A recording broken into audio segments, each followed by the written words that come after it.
The Kia Forte, aka the Kia K3, just got a redesign, so we can expect this sort of design come to our market coming soon. If you're in other markets in the world, it might be called the Serato. And from this angle, it looks a little bit like a crossover with the black wheel arches, the black fender piece here at the bottom. This is a GT line that we're looking at. Now, it's still produced in Nuevo Leon, Mexico. They are shipped up to the United States. The K3 is specifically designed to surpass the needs of its customers and offer them emotional appeal. Will they get rid of the Forte nameplate and just call it the K3 in the United States? Makes me wonder. I doubt it, but it's possible. Now, is it also possible that they cancel it for the United States? I hope not. They sell a lot of these things. Looking at Forte sales here. I mean, in 2021, they had a really big year, selling over 100,000, 115,000. Dropped off a little bit in 2022 with maybe supply chain issues, but I wouldn't be surprised if they're able to get it back over 100,000 with the new redesign.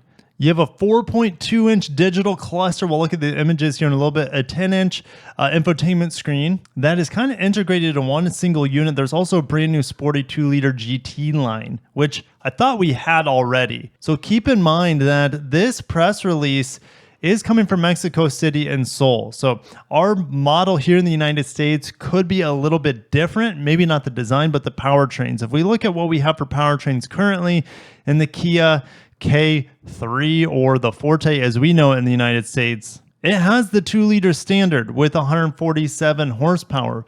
But remember, there's also a GT model which gives you the 1.6-liter turbocharged engine with 201 horsepower and 195 pound-feet of torque.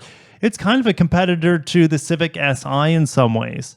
And you can get it either in a 7-speed DCT or what I would be going for, it would be the 6-speed manual, of course. So getting into the images, we already looked at that one. The side profile, guys, this looks like a lifted 5-door. Now, are we going to get geez, I just don't know if the Forte will look like this because it's so much like a crossover looking thing. It looks like it has increased ground clearance. It looks like it's got this sportback European design on the back.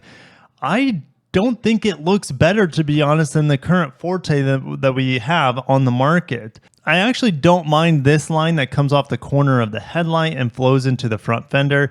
And then, it kind of continues on the rear of the vehicle as well, which gives it kind of a more of a wider stance. I'm almost getting design cues from Volvo and Polestar on this model as well. Maybe that's what they were kind of inspired by here. Now, there's this continual unit up here on the dash. So we got the 10-inch screen here that flows into a 4-inch screen here.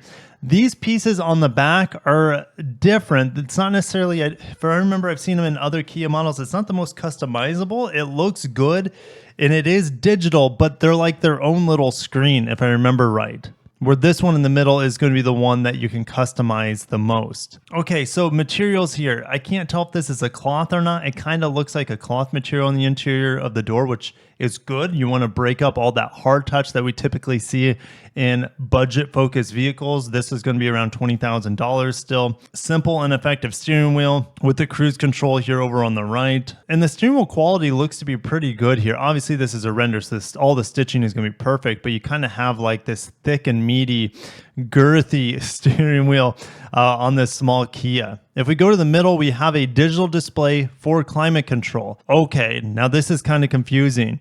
Where are the buttons for fan speed control? Where are your buttons for temperature control? Well, it's right here. This is the switch to make this either your volume knob or your climate control fan speed knob, if I remember correctly from being in like some of the more modern Kias, like the Kia EV6, for example. So I'm not a big fan of it. Yes, you can customize it for it to default in either fan speed or volume control, but yes, it's oversimplification of things, and it just makes it a longer and more tedious process to get exactly what you want. So not sure if I can give this 2 thumbs up here. Let me know what you guys think down below on this setup sort of right here that flips back and forth.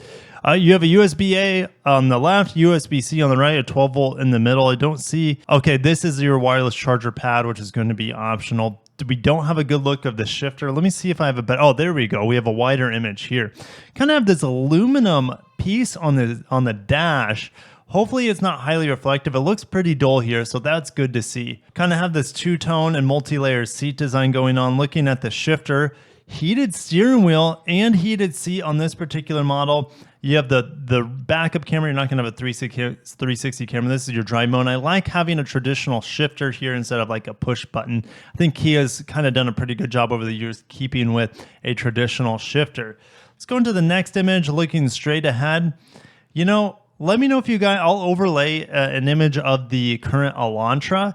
Let me know which interior you like better. I think I like the Elantra's interior quite a bit better with the design and the overall functionality of the knobs and whatnot. Here's kind of like this lifted design of the new Forte. Again, if it comes as our next gen Forte with this light bar in the back, and these rear taillights do look kind of similar to the new EV9 fully electric vehicle. I like that they're pushing the envelope here, and this vehicle actually might appeal to more people now that it's more crossover like. Yes, it's only going to be front wheel drive. You're not going to have all wheel drive here, but the vibes I'm getting from this are kind of like a Volvo C40 electric vehicle. Obviously, I don't think we're going to see an electric version of this.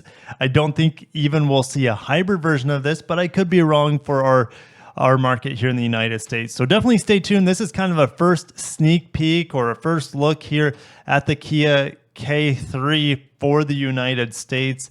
And maybe they made it more like this because there are rumors of the K5 being discontinued, aka what used to be known, the artist formerly known as the Optima, right? So we'll see. Let me know what you guys think of the Forte, aka K3, and stay tuned for more Kia updates. This one is something I really didn't expect, but I got to shut it down. Thank you for watching. Made it this far. Smash the like button. Have a great day. Take care of yourselves and peace.